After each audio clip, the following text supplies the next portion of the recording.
Chapter 49 Stories of Hari Kanoba, Somadev Swami, Nana Sahib Chandorkar.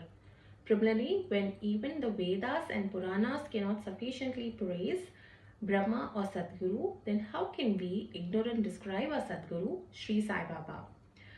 We think that it is better for us to keep quiet in this matter. In reality, the observance of the vow of silence is the best way of praising the Sadguru. But the divine qualities of Sai Baba make us forget our vow of silence and inspire us to open our mouth. Tasteful dishes lose their taste if there is no company of friends and relatives to partake the dishes with us.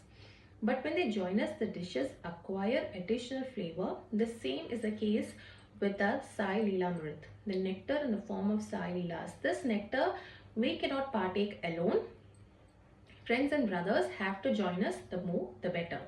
It is Sai Baba himself who inspires the stories and gets them written as he desires. Our duty is to surrender completely to him and meditate on him. Practicing penance is better than pilgrimage, vow, and sacrifice and charity. Worshipping Hari is better than penance, and meditation on the Sadguru is the best of all.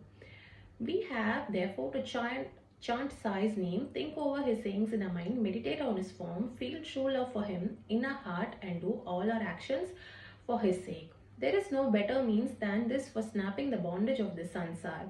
If we do this, our duty on our part, as stated above, Sai is bound to help us and liberate us. Now we revert to the stories of this chapter. Hari Kanoba. A gentleman of Mumbai named Hari Kanoba heard his friends and relatives from Leelas of Baba. He did not believe in them as he had a doubting mind. He wanted to see Baba himself, so he came to Shirdi with some of his Mumbai friends. He wore a lace-bordered turban on his head and a new pair of sandals on his feet. On seeing Baba from a distance, he thought of going to him and prostrating himself before him. He did not know what to do about his new sandals. After going to one corner in the open courtyard, he placed them there and went inside the masjid and had Baba's darshan. He made a reverential bow to Baba, took Udi and Prasad from Baba and returned. When he reached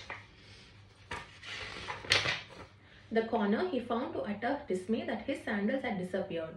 He searched for them in vain and returned to his lodging very much dejected. He bathed, offered worship and Nevedya and sat down for meals, but all this while he was thinking about nothing but his sandals. After finishing his meals, he came out to wash his hands. When he saw a Maratha boy coming towards him, he held in his hand a stick at the end which was hanging a pair of new sandals.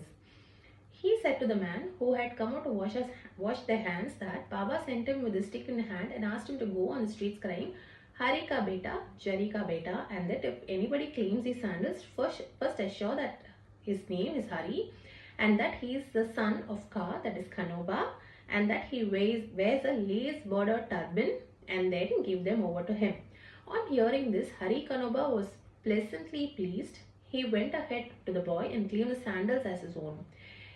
He said to the boy that his name was Hari and that he was the son of Kanoba and showed him his lace bordered turban. The boy was satisfied and returned the sandals to him. Hari Kanoba wondered in his mind that his lace bordered turban was visible to all and Baba might have seen it, but how could he that his name was Hari and that he was the son of Kanoba?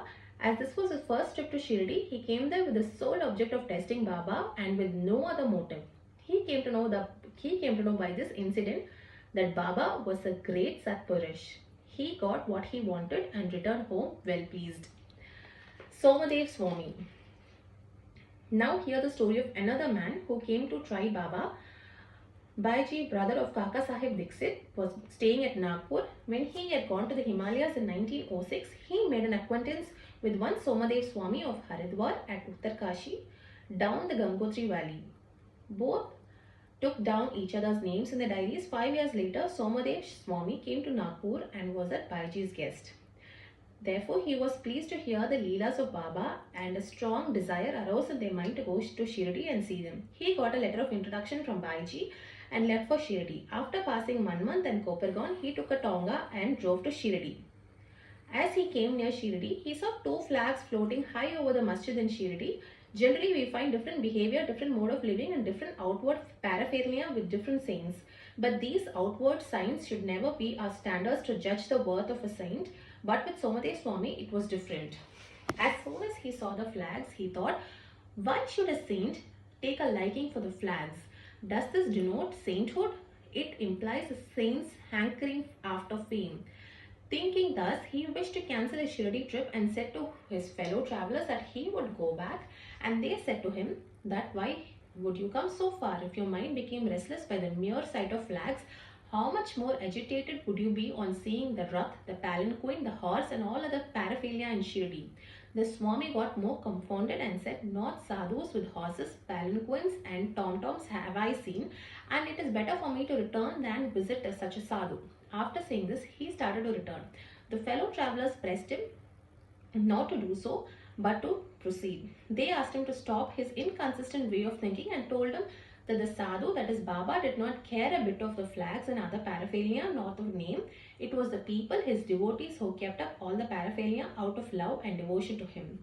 Finally, he was persuaded to continue his journey, go to Shirdi and see Baba.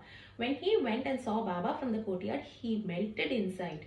His eyes were full of tears, his throat was choked. All his evil and crooked thoughts vanished. He remembered his Guru saying that is our abode and place of rest where the mind is most pleased and settled. He wished to roll himself in the dust of Baba's feet, and when he approached Baba, the latter got wild and cried loud, let all your humbug be with us and you go back to your home. Beware, if you come back to this masjid again, why take the darshan of one who flies a flag over his masjid? Is this a sign of sainthood? Remain there. Remain here, not a moment. The Swami was taken aback. How omniscient he was. How do you know that he was least intelligent and the Baba was noble and pure? He saw Baba embracing nobody, touching someone with his hand, comforting others, staring kindly at some, laughing at others, giving Uday Prasad to some, and thus pleasing and satisfying all. Why should he alone be dealt so harshly? After taking seriously, he came to realize that Baba's conduct responded exactly to his inner thought and that he should take a lesson from this and improve, and that Baba's wrath was a blessing in disguise. It is needless to say that later on his faith in Baba was confirmed and he became a staunch devotee of Baba. Nana Sahib Chandorkar. Hemant Pant concludes the chapter with the story of Nana Sahib Chandorkar. Nana Sahib was once sitting in the masjid with Mahalspati and others. A Mohammedan gentleman from Bijapur came with his family to see Baba. On seeing veiled ladies with him, Nana Sahib wanted to go away, but Baba prevented him from doing so. The ladies came and took the darshan of Baba. When one of the ladies removed her veil for saluting Baba's feet, Nana Sahib, who had a glimpse of her face, was so much smitten by her beauty that he wished to see her face again. Knowing Nana's restlessness in mind, Baba spoke to him after the lady had left the place. Nana, why are you getting agitated in vain? Let the senses do their allotted work or duty. We should not meddle with their work. God had created this beautiful world and it is our duty to appreciate its beauty. The mind will get steady and calm, slowly and gradually. When the front door was open, why go by the back one? When the heart is pure, when there is no difficulty whatsoever, why should one be afraid of anyone? If there be no evil thought in us, the eyes may do their work. Why should you feel shy and tottering? Shyama was there and he could not follow the meaning of what Baba said. So he asked Nana about on their way back home. Nana told him about his restlessness at the sight of the beautiful lady and how Baba knew it and advised him about it. Nana explained Baba's meaning as follows, that our mind is fickle by nature, it should not be allowed to get wild. The senses may get restless, the body, however, should be held in check and not allowed to be impatient. Senses run after objects of desire, but we should not follow them and crave for them. By slow and gradual practice, the restlessness can be conquered. We should not be swayed by the senses, though they cannot completely be controlled. We should curb them rightly and properly according to the need of the occasion. Beauty is a subject of sight. We may fearlessly look at the beauty of objects. There is no room for shyness or fear. Only we should never entertain evil thoughts.